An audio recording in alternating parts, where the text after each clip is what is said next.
Okay, hi everyone. This is Deb. Time to get started. My clock says it's 1 o'clock in the afternoon Eastern Time.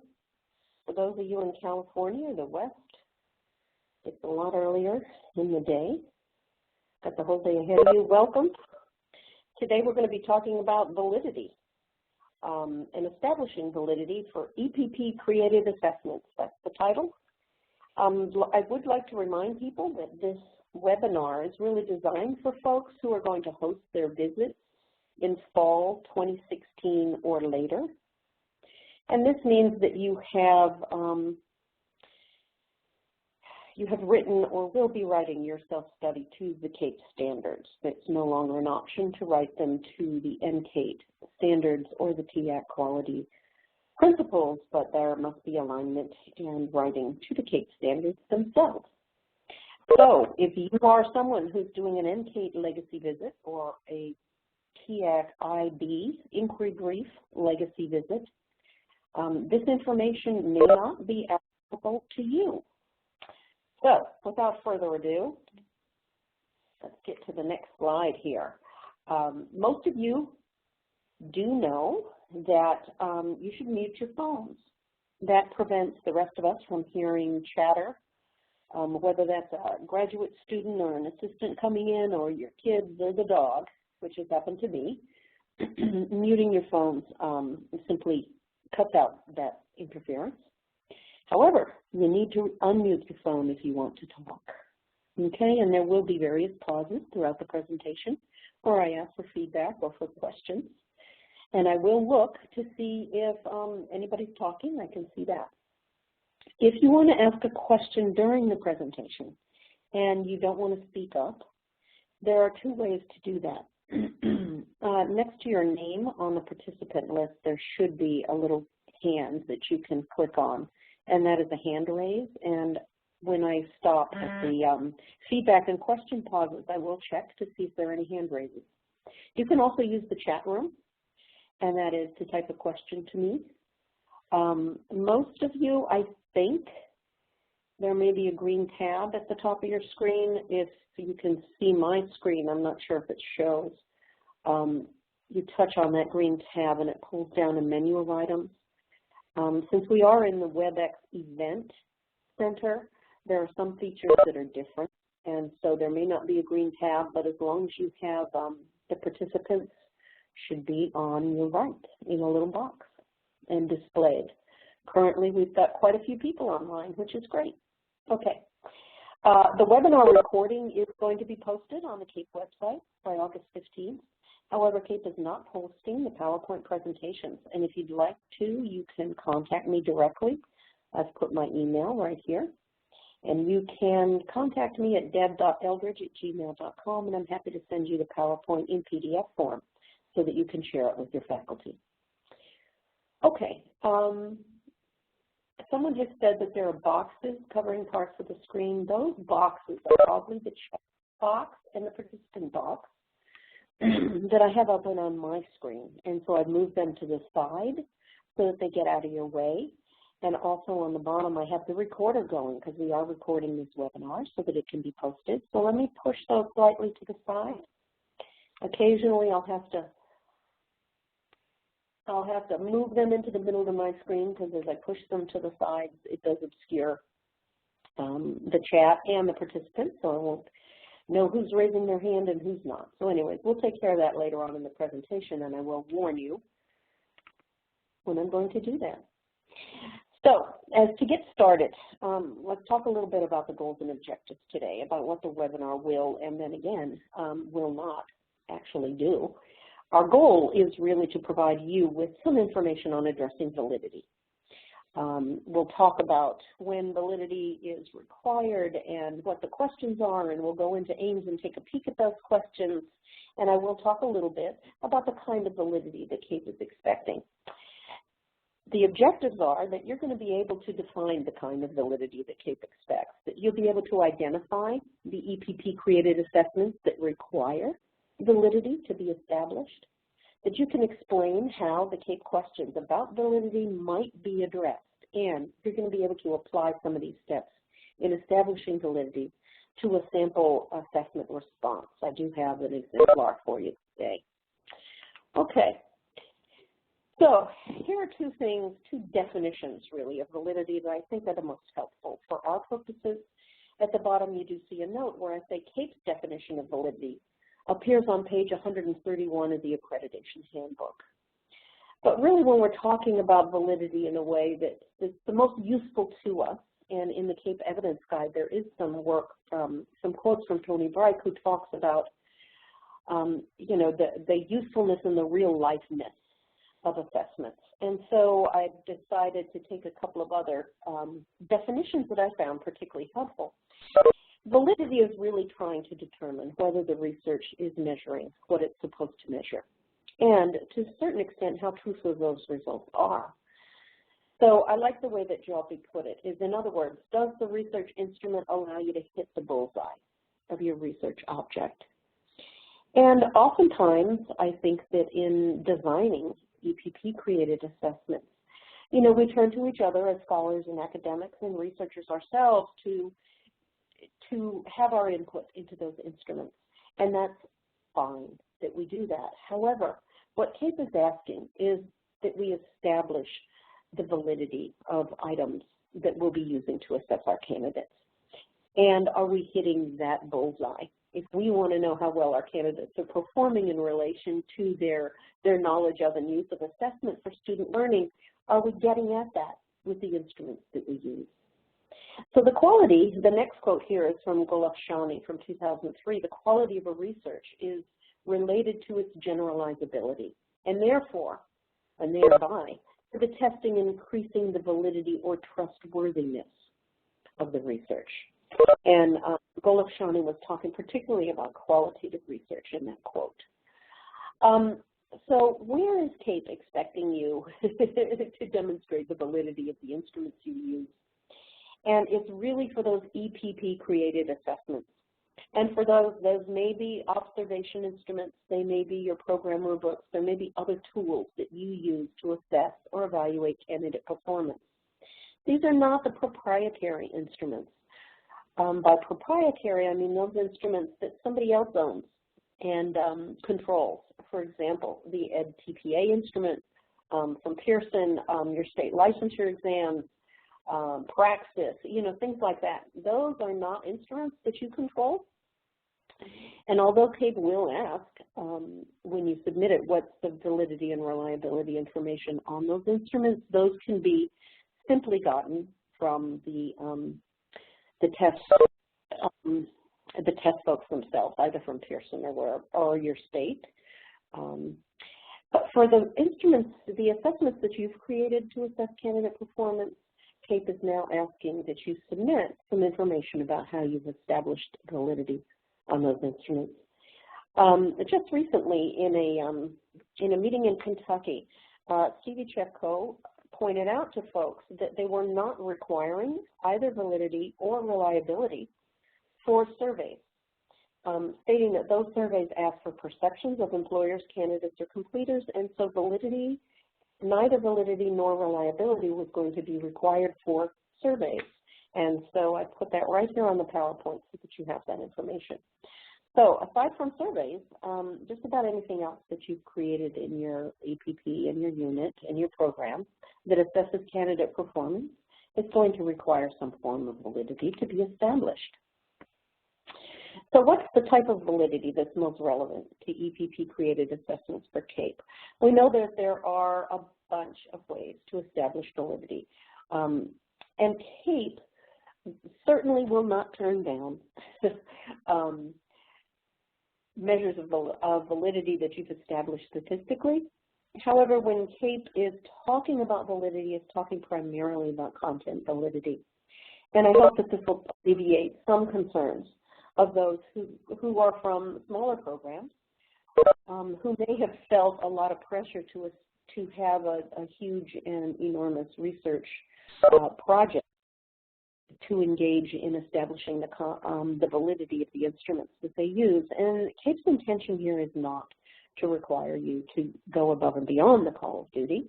However, if you do have, statistical validity established on your instruments, that's wonderful. And CAPE will certainly accept those and applaud the use of those. However, for most of us, what CAPE is interested in is content validity, okay, and how you establish that for the instruments that you're using for your assessment. And so what I'm going to focus on for the rest of this webinar is this aspect of content validity, which is the appropriateness of the content of the instrument, that people agree, okay, because it's expert judgment and not statistics. That's the primary method used to determine content validity. There are two kinds here. One is space validity and the other is curricular validity. And at a meeting recently, someone pointed out how it might be useful to, dig into the syllabi, to know if there's validity of a particular assessment instrument. And in that case, the woman was referring to this curricular validity. And it's something that you could do to establish the validity of your assessments, is to say, we're assessing the things that we know that our candidates have been taught. Okay? The other thing, and I think this is more of what CAPE has in mind, is this idea of face validity, that people agree, okay, that, laypersons, your stakeholders, your partners agree, okay, that the content of the assessment is valid, okay, that they say, yes, we agree that there's pretty much, this is good, this gets at the kinds of things that are important in candidate performance. So it appears valid to the examinees who take it, to personnel who administer it, and we can say faculty and other observers, like your cooperating teachers, and then other untrained observers. So that, a person not trained in your instrument could look at it and go, yeah, that makes sense. A teacher should be able to do those things. Okay. So let me pause for a minute. I think my next slide is a feedback and question slide. Is there anybody at this point in time who has questions about what I've presented thus far? I don't see any questions in the chat room. And I did already receive a question. I have been answering that, but it was more personal about getting on the audio portion. So if you do type a question to the chat, please address it to the host or to the presenter. Or I think there's also an option to host and presenter. Oftentimes when I leave the webinar, the question and answer screen pops up and I see that questions have been entered, but I never got those questions on my screen. So as a safeguard, just double check who you're addressing it to. And let me check on our list of attendees, and you should see a grayed out screen in front of you right now because I've called up the list of participants to see if anybody has their hand up. And no one does. Okay, so I'm going to shut up for a minute, and if you have a question, please speak up.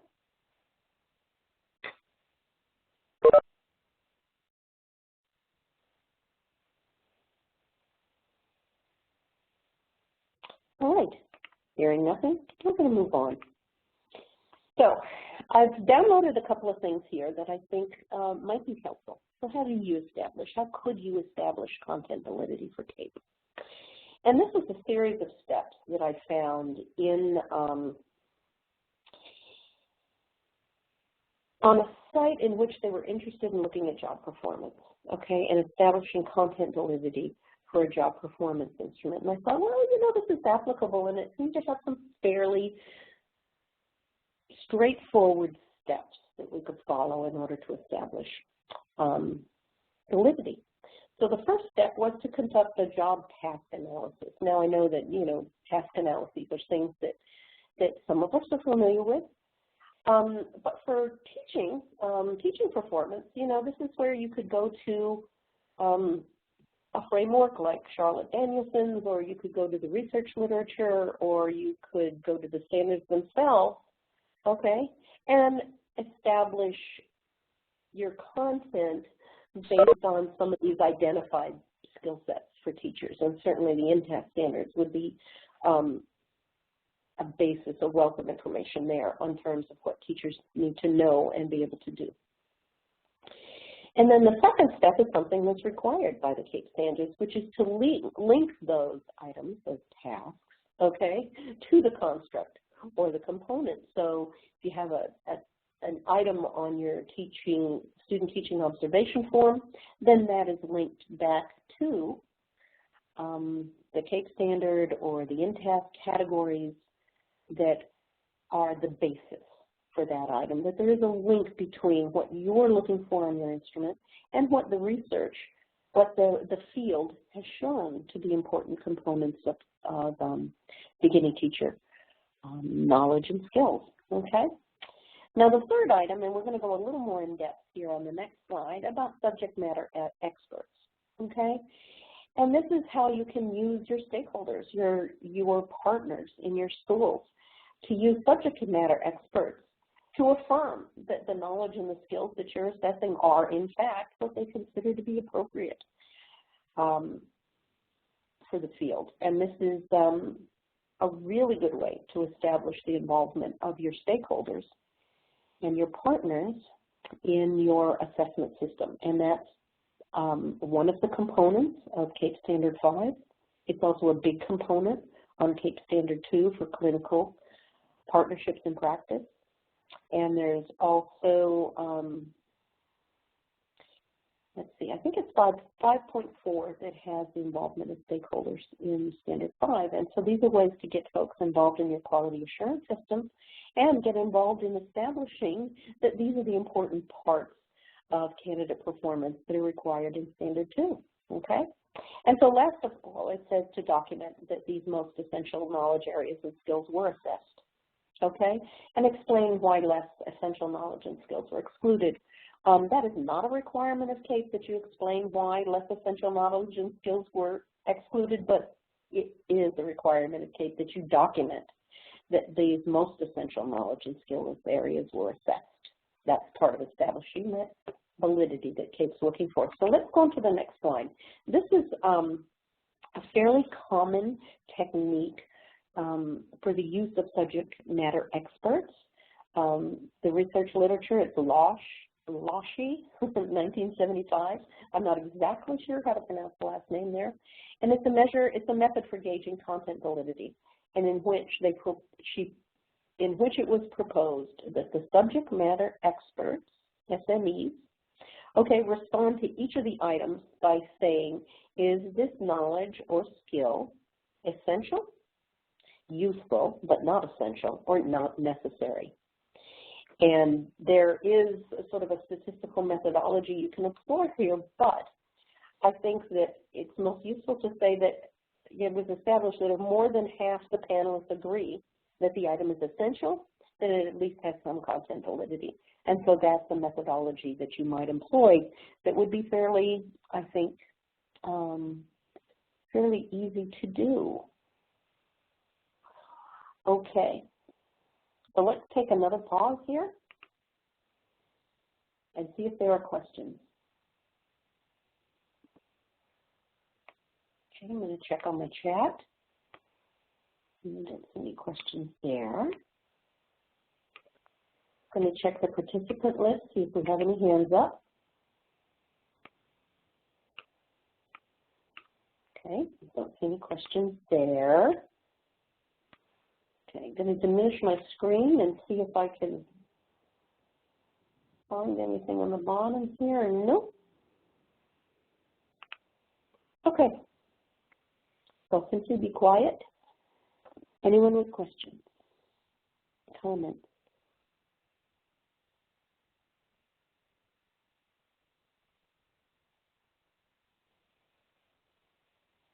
Okay, so let's go on and take a look at some of what CAPE will be asking you as regards validity when you go to report your, submit your evidence. So there are 2 points in the CAPE process where your instruments can be submitted, or, well, one is can be submitted, the other is must be submitted. The first point where validity questions need to be answered at an optional point in the process for accreditation is this point of early instrument evaluation. And as many of you may know, up to 3 years in advance of submitting your self-study or hosting your site visit, you can submit your instruments, your assessments to CAPE and get CAPE feedback on the quality of those assessments. And if you haven't considered doing this, I'd like to suggest that you consider it. I think it's a really nice service that CAPE is providing so that you'll get feedback on the quality of your assessments before your self-study is submitted, and then you can speak to the kinds of changes that you may be making in your assessments as a result of the feedback from CAPE. So if you do submit instruments for the point of early instrument evaluation, the questions that will be asked about those instruments relate to validity, reliability, and the use of the assessment. So the first question says, just please describe how validity, trustworthiness was established for this assessment. And these are the kinds of questions that they ask you to consider as you compose your response. How do you know that the assessment measures what it purports to measure? How did you align the assessment items to standards or other valid, trustworthy assessments? Remember I mentioned use of Charlotte Danielson's framework or other research evidence. How did you establish validity? Did you have a panel of subject matter experts who looked at the items and rated them as essential, useful but not essential or not necessary? And who was involved in the development of the assessment? Now what I want to do here is log into CAPE, into the AIMS system, and I'm going to log in as if I'm going into CAPE University. And this is freely shared. You can go into that assessment, go into AIMS and log into CAPE University. So save this login number and save this password because you too can do this at home. All right? So let's go into aims.capenet.org. I had it open here. Nope. And there we are, aims.capenet.org. Okay, I'm going to put in that login code, 24319. I'm going to put in the password, CAEP, and I'm going to log in. Okay, so the next part, I'm going to move these blocks out of the question here. Over here on the left-hand side, you see the AIMS main menu. Okay, this is your home screen, and here's the AIMS menu. Under the accreditation process, and I'm hovering over that right now, you will see something called Visit Reports. We're going to click on that, okay? And then we're going to go up here to where it says Semester, Fall 16. We will come back to this screen here because I will be showing you the evidence part. But right now we're talking about that early instrument evaluation, okay, where you can send in your instruments in advance to CAPE for feedback. So to play in the playground of CAPE University and to see what that assessment early instrument evaluation will look like, I need you to click on Fall 14, okay? And you'll see that a whole different screen pops up here, okay? We're going to click on Assessment Instrument.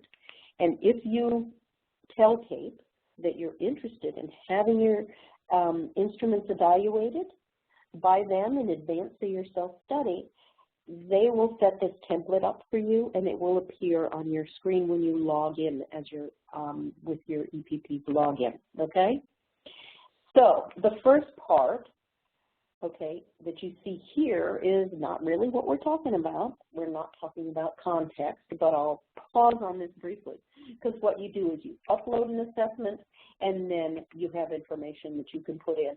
It's asking about the context and the use of the assessment. Who uses the assessment? How are they trained? What's the intended use? What is the assessment purported to measure?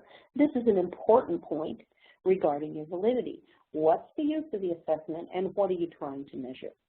If there will be this is an assessment of candidate performance. At the conclusion of their coursework while they're engaged in student teaching, it's a summative assessment of their knowledge, skills, and dispositions in order to be recommended for licensure. So something along those lines. All right. There are 10,000 characters allowed in these points here. It's for total, okay? So if you upload 1, 2, 3, 4, 5, pieces of 5 assessment instruments, just know that there's a grand total of 10,000 points. That could be 10,000 characters, okay? So if you're uploading 5, you've got 2,000 characters each to talk about the context. The next part is what we are talking about today. It's asking about the validity and the trustworthiness. So for early instrument evaluation, when you upload an assessment here, it's going to ask you to describe exactly what I put in, how validity and trustworthiness were established, and it says consider these questions as you compose your answer. I've often recommended to people, and I'm sure you know this already, is to create your responses in a Word document and then cut and paste it into the box provided. Okay? So there we are there. I'm going to diminish this for right now. Okay? And I hope that you see how we got to this part of the assessment, how we got to that assessment instrument right here, okay? It's under Fall 14 and in that CAPE University login. All right, we're going to go back to my PowerPoint here for a second. All right, here are the instructions. Somebody has asked in the chat room if these slides will be made available to you after the webinar. I did mention on the very front that if you'd like a copy of this PowerPoint, I am more than happy to send it to you. And I will, as I conclude the webinar, I will go back to the first page where my email address is. CAPE is not posting these slides as a separate document, but they are posting the recording. So if you go into the recording, you can see all of these slides, but I'm happy to send you the PowerPoints as well. Okay, so there's the validity questions that will be posed to you if you send in your instruments for early evaluation. The other time that you must submit your assessment instruments is as part of your self-study report, and that's the SSR, okay, self-study report. When you submit your self-study, these are the 2 questions that will come up, and you'll see that they're reminiscent of what appeared under that early instrument evaluation. That's why I say that is something that people should really consider, because you will have answered these questions already, and you will have gotten feedback on your responses from CAPE, and so it'll give you a real good heads up on what to do when it comes time to upload your evidence for the self-study. So the 2 questions that are relevant to validity is what's the intended use of the instrument, and what is it purported to measure? You've heard that question before. And then describe how validity, trustworthiness was established for the assessment. So again, let's go back into AIMS. Okay, there we go. And we've logged in using 24319. We put in the password CAPE, and the home screen has appeared. What we're into now are underneath accreditation process, we're into visit reports. What we want to do now to see what the current template is for those self-study reports is we go to Fall 16. These were just uploaded, as you can see, a few weeks ago, last updated on August 7th, okay, which was Friday. Okay, so there's 2 sections here. One is your evidence point, and that's where you upload your evidence. That's where you put in your assessments. So let's click on that first. And here's what appears. This is, as I've mentioned, let me get this little box out of the way here. Put it down at the bottom of the screen. Okie dokie. So, as I've mentioned, this is the CAPE University site. It's really intended to be sort of a playground. People call it a sandbox sometimes with web applications, so that you can kind of play around with it. And quite a few people have been playing around with it now. They've uploaded items of evidence, okay, and they've categorized those items of evidence, and they've aligned those items of evidence to particular parts of the self-study where they want that evidence to appear. What I'd like to do is go into this item number 2, okay, and look at the EPP-wide assessment instrument, okay? When you have indicated that the item that you're uploading is an EPP-wide assessment instrument, then these questions will appear. And so here are the questions. During which part of the candidate's experience is the assessment used?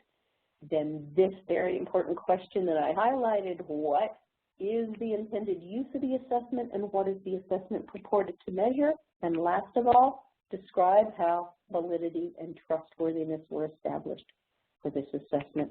We'll be talking about reliability in the webinar tomorrow. That's at 5 p.m. Eastern Daylight Time. And again, I'll pull this screen up and show that the final question is about that reliability and consistency. For each one of these questions, there is a 2,000 character limit on the words, on the responses. So again, use your Word document to create. Remember that this is a 2,000 character, not 2,000 word limit. So if you put in blah, blah, it'll tell you how many characters are left. It includes spaces, okay? So you're going to run out of space fairly soon if you put 2 spaces after a period, et cetera, et cetera. Little hints. In any case, that's what happens, and these are the questions that you're going to be asked to respond to in terms of validity, trustworthiness. I'm going to close this down now and show you how that comes up. So we go into self-study evidence, and if you go to add an assessment, one of the first things that it's going to ask you is this a file or is this a folder? You can upload up to 90 items of evidence, but no more than 90. And if you upload a folder that contains multiple items in it, those count, okay? So you categorize it first as a file or a folder, and you can see how a folder appears right here. The next question is, what do you want it to stand alone, or do you want it to be embedded in some other, inside a folder, for example, or to stand alone? The next question asks you what number you want it to have, okay? And the next question asks you the very important question, which is the point of having dragged you through these 5 steps, is this is the point where you get to choose what is this item of evidence that you're uploading? Is it an EPP-wide assessment instrument, okay? Or is it some data results? Is it some kind of other measure? Or is it state-specific evidence that you're uploading? Notice, let me see if I can close this down. Notice when you're here, if you've selected data results, you don't get those 4 questions about validity, reliability, purpose and use, etc. Those questions will only come up if you select it as an EPP-wide assessment instrument. Okay? Good. Let's move on to the next slide, which is a feedback and question opportunity again. So let me go to my questions. So there is a question. Thank you to the person who wrote this question. So the experts just have to determine essential, and we determine if half agree, how many on a panel minimum. Okay. Yes, this is one of the methods for establishing face validity, content validity, and you should look probably to the paper by Lashy to get some details on that. I would think that there might be something in there about a minimum number of panelists, but I would suggest that you have a reasonable representation of subject matter experts, which could include your partners from the schools, a cooperating teacher, a principal administrator. You know, one of the questions, of course, was who was involved in the development of the assessment, and so this is where you're going to want to sort of speak to the credentials of the people, I think, who were members of the team that established content validity. Okay, so you want good wide representation, and so I would recommend certainly no less than 3, and frankly, I'm thinking, 9, 11, somewhere in there would be reasonable. I don't think that you're going to want to get into, 25, 30, 35 people, although I suppose the more the merrier. If you were doing an online, if you did this online survey instrument where you put an item and then ask them to rate that as essential, useful, not essential, or unnecessary, that you could have more than might be reasonable if you were bringing everybody on board. But I do know that folks have often in their EPPs teacher education advisory councils, or they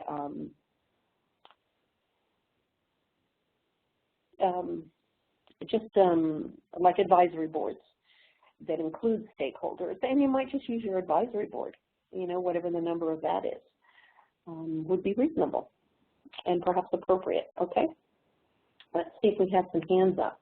I'm going to pull up a big screen that's going to darken mine, and I don't see any hands up right now. Okay,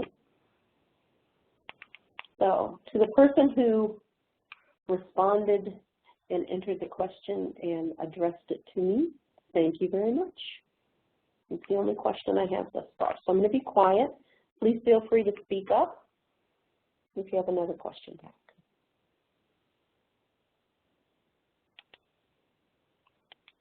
Okay, so let's check our time.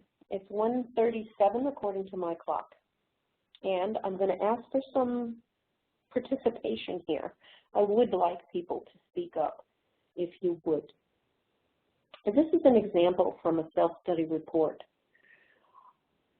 in response to the validity questions for portfolio assessment. And as you will recall, the first question asked about the purpose and use of the assessment. And this was the EPP's response. The intended use is to assess the candidate's demonstration of in-task knowledge and skills through the use of artifacts and reflections. So this is a portfolio assessment, and that the intended use is to assess the candidate's demonstration of knowledge and skills. The next question was, and how was validity established? And the EPP responded, the portfolio is aligned with the in-task standards. Content validity is assured through the close alignment of the portfolio elements with the standards. And the most recent version was modified by a small faculty committee led by a faculty member with assessment expertise. All assessments were revised consequent to the College of Education Summit in 2014 to align with the newer in-task categories and standards.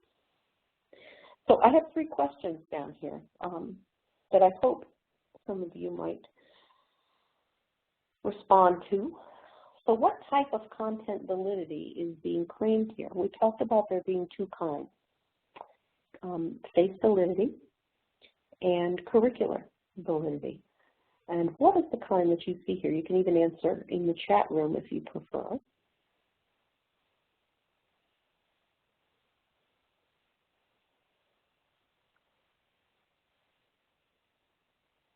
Somebody? Okay, a couple people said face validity.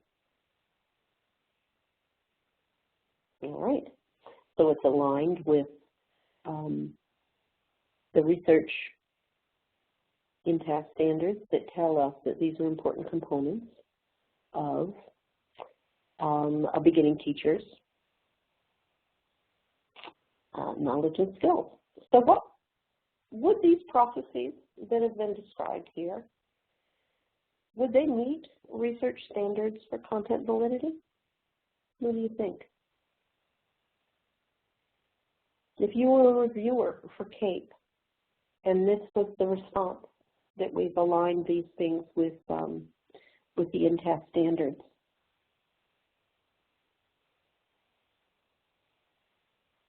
is it enough? Haha, and the question came, is it enough just to have faculty member input? Exactly. What do you think? Is it enough to have just faculty member input here? I mean, certainly you could say that your faculty are are subject matter experts.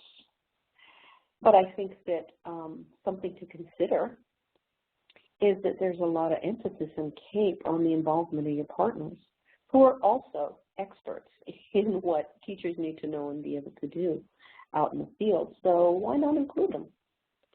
Oh, somebody said, oops, excuse me here, let me get that bigger. Somebody said in the chat room, they seem to follow the recommended steps and address the questions presented. Most stakeholders need to be involved, however. More stakeholders need to be involved, however, and I would agree with that. I think that there needs to be something in here about, you know, subject matter expertise, and at least having checked these items with other people in the field who are looking at it from the other side rather than the faculty side. And is there a way to read the questions being submitted by everyone? I can only see my name in the chat room. Oh, yes, you can certainly just pull down. There's a pull-down menu, okay? And if you pull it down to all participants, you should be able to see, okay? Somebody said there's not enough info on process, but lack of representation is definitely problematic, and I would completely agree with that. I would completely agree with that. I'm not sure. I could take this, cut and paste this into a Word document to see how many characters are here, just for funsies. But I would definitely put more process steps in here. Exactly, you know, when did you do what, and who was involved, and how did you proceed, and etc. There's room. There's room here. Remember, there's a 10,000 character limit when it comes to the early instrument evaluation. So that's why it would be helpful to submit these things in advance to CAPE, because you'll see just exactly how concise you're going to need to be for the self-study, okay? And when it comes to the self-study, you're going to want to put in just 2,000 characters worth of description about how you established your content validity. And I think that putting in some more process steps would be very helpful here.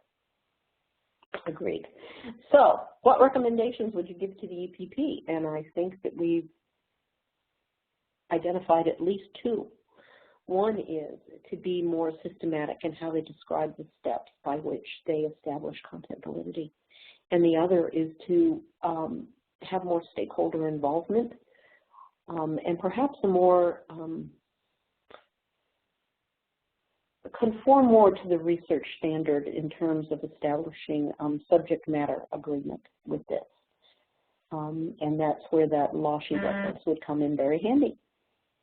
Okay, let me check one more time, see if any of our participants and attendees have raised their hands. Don't see it. Okay. Anybody else with any recommendations they think would be worth making?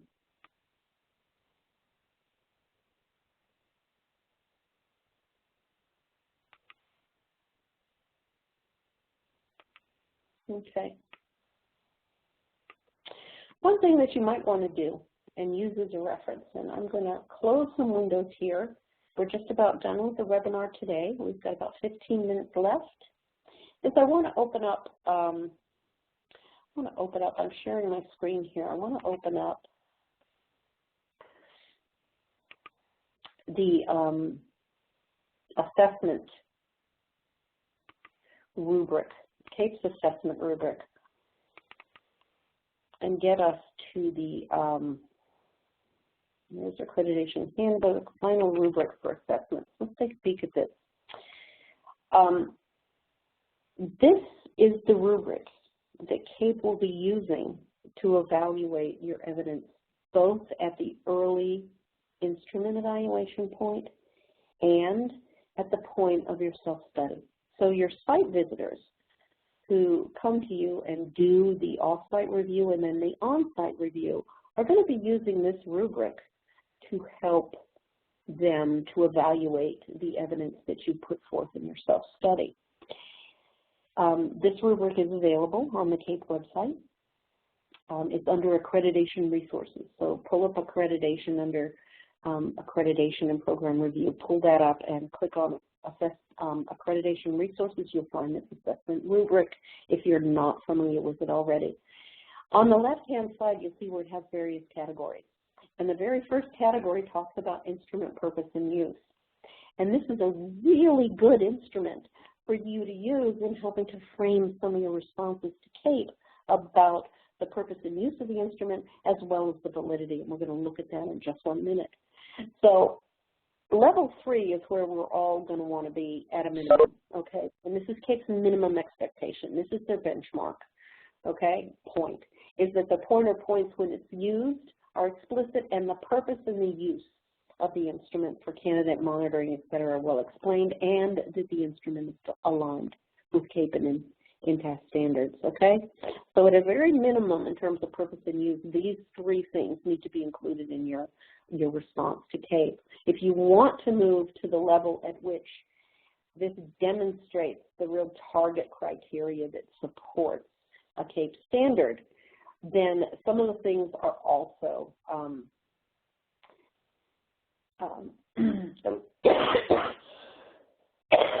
excuse me,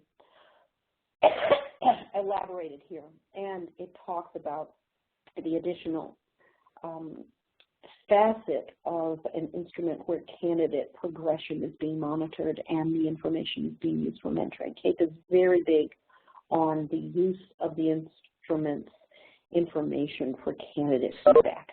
Okay, so purpose and use can be dug into here.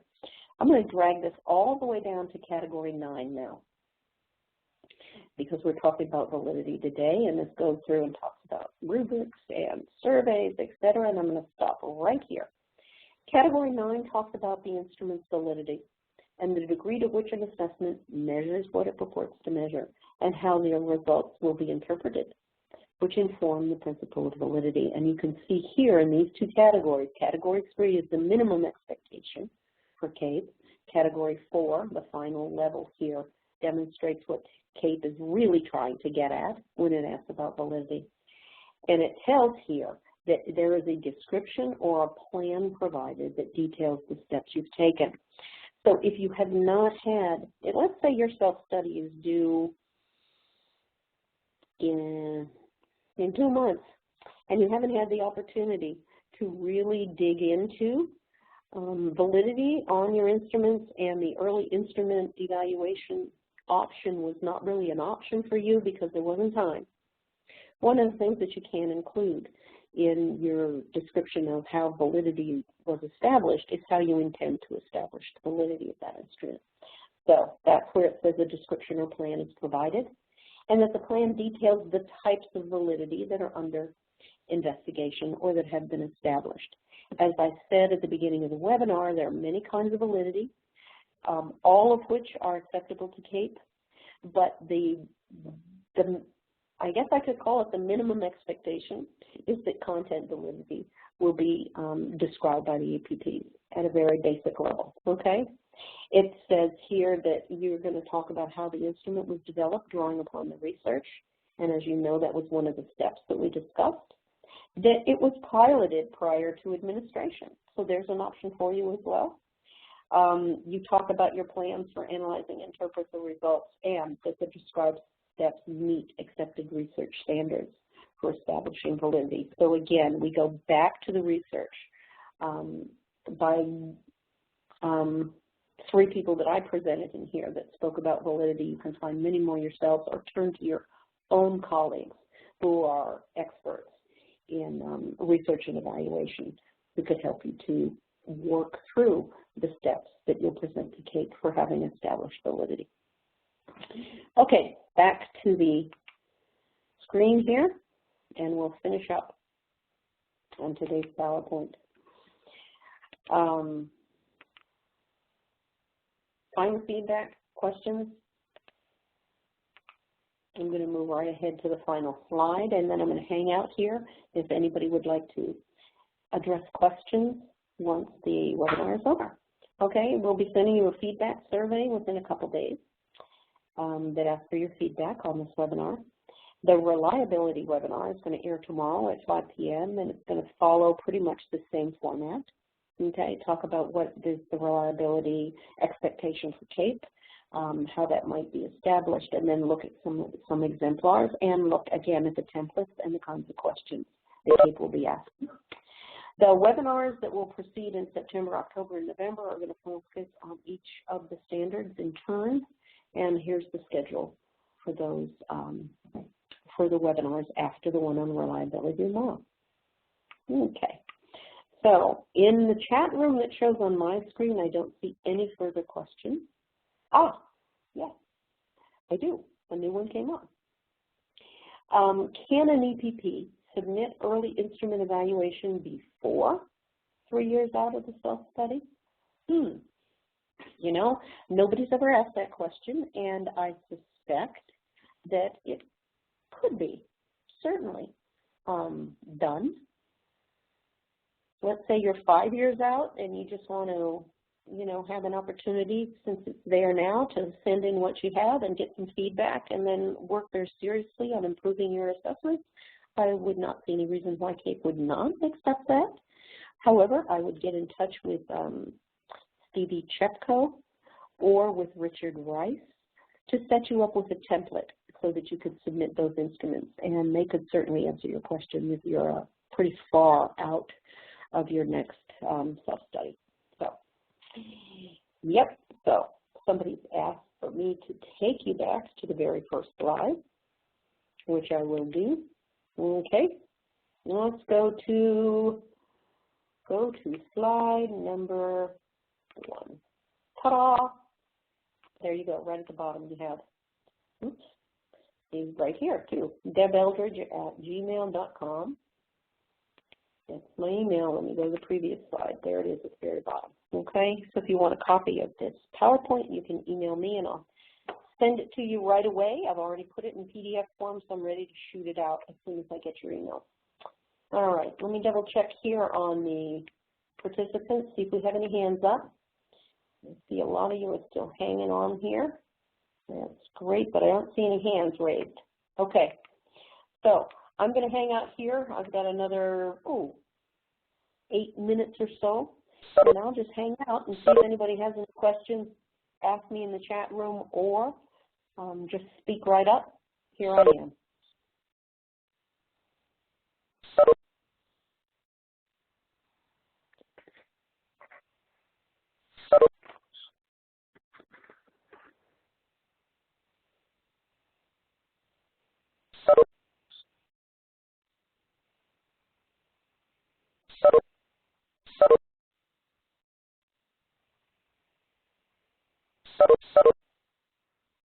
Hey, I see somebody with a hand up.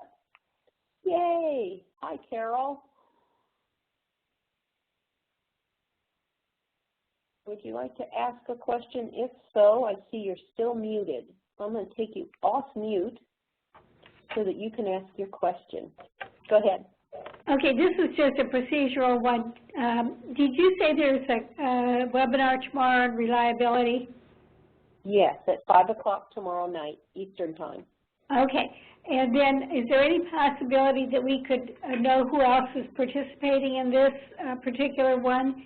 Is that confidential information, or are we able to see who the other participants are?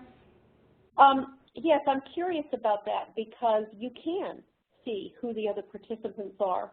Okay. Carol, let me walk you through this. At the top of your screen, do you have a little green icon at all? No, I have a blue one that says participants. Okay, click on that, and it should show you who's present. All it shows me is questions. Oh, okay. Oh, here's another one that says participants, but it just says mute and so on. Okay, so here's what I'm going to do. On my screen, I have a little icon I can click on that shows me who's involved in the event. And there's absolutely nothing confidential about this, because people sign in with their names, and if they sign in with their institution, that appears as well. Usually that's a feature that's available to people that are in the webinar. And I'll find out why that is not so. Okay? Okay. Because when I go onto the screen, it shows me all the participants to the right-hand side. Okay? Okay. Okay. So let's see. I do have some other questions here. let's see, there's not enough info on process, but okay, got that. Can you submit before 3 years? Yes, you can. Take us back to the email, did that. This is technical. I only saw a blank gray screen when you searched for questions. Yes, exactly. Those gray screens come up like this when I'm pulling a little side box into the middle so that I can see who's there, okay? So that's my chat screen that just got pulled over, and all you see are the grayed out portions, okay, the grayed out box, but it's the chat room, and it shows me if any questions have been entered into the chat. Okay, you don't get to see those questions. I don't know why. They don't share them, okay? And that's something I can ask the WebEx Center person. When will other types of validity be discussed? I have not been, I was not going to discuss the other types of validity because those other types of validity have been discussed in CAPE conferences, and there are conference slides available if you go to accreditation resources. The conference slides on validity have been shared in which the various types are discussed. The reason I chose not to discuss or go into depth into the other kinds of validity is because I wanted to discuss the kind that is most applicable to most people going forward, and that is CAPE's basic expectation, okay? So it would be the most appropriate and the most useful for everyone. I think establishing other kinds of validity is something that an EPP can engage in when you have that level of expertise in your faculty. Okay, so you've got people who are conversant in establishing content validity. Whether they're researchers or program evaluators or whatever, that's an area of expertise that they can bring to you, then CAPE is more than eager to receive the results of those kinds of engagements in establishing validity. But their expectation is, at the very least, that people will establish content validity at this time. Later on, let's say 5 years, 10 years down the road, when CAPE has, you know, we're kind of all in the swing with the new standards and the expectation of establishing validity, and people have more time and realize that this is an important component of our work in the profession to establish the research quality of the instrumentation that we use in-house, that CAPE will be releasing perhaps higher expectations for the kinds of validity that would be established. But for right now, content is the primary one. Let me see if there's anything else in here. In future webinars, like to be more fully informed. Okay, I'm not, whoever wrote that, if you could write back to me and let me know what specifically you mean by that. Informed about what the webinar will contain, or informed about how to use WebEx, or informed about other webinars. I'm not sure. There's lots of possibilities there. And so it's more helpful to me if you could explain a little bit about that, and then I can respond to it. Let's see. I see someone else put their hand up. Let's see. I'm going to take you off mute. Beverly, questions?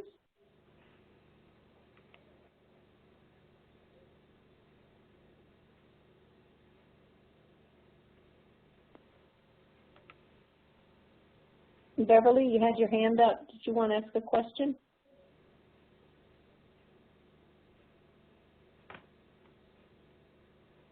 Okay. Maybe not. Maybe Bev got her question answered.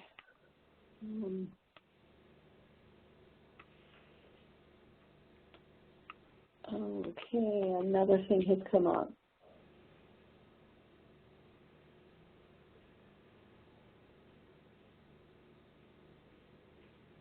Okay, I see that there is a note in the chat room that some participants are concerned that although CAPE is accepting content validity as the minimum, they are concerned that it won't be enough, and that's why they'd like other forms of validity to be discussed and presented. I will let the CAPE staff know that that was feedback from this webinar, and perhaps that can be brought into a CAPE conference presentation, and that the PowerPoints from this were always shared. And I'll also talk to CAPE about doing a more in-depth presentation on other forms of validity and establishing other forms of validity after we get done with this series, which ends in December. So maybe by January we could start with more in-depth on validity and reliability. Okay, so thank you for that comment, and I will pass it along. Would the assessments need to be piloted before submitting at early instrument evaluation? No, you don't need to do that before you submit it. I think that's the purpose of early instrument evaluation, is really to just shoot them whatever you've got right now that you're using extensively to assess your candidates, and provide the information that you have on those instruments thus far and get their feedback on them. You know, if you haven't been able to pilot instruments before using them, you haven't been able to pilot instruments before using them. So there's no sense in pretending, certainly at the early instrument evaluation part. That is a no harm, no foul piece of the process. If you send it in early, you're going to get feedback, and it's not feedback that, you know, it's sort of held against you when it comes time for your self-study.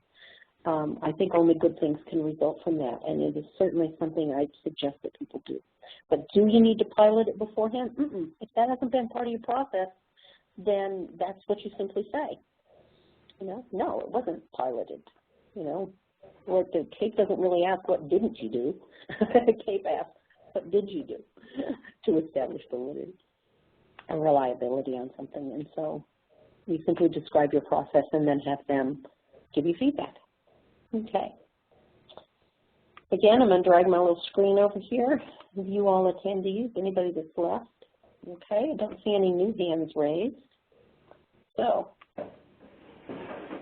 close down my participant list. I'm going to check the time. It's 2 minutes after 2. If there are no other questions, then I'm going to stop our webinar now and stop recording. And I thank you all for participating and for providing us with feedback that will allow us to present more webinars in greater depth. So I look forward to seeing you in the future. Bye-bye.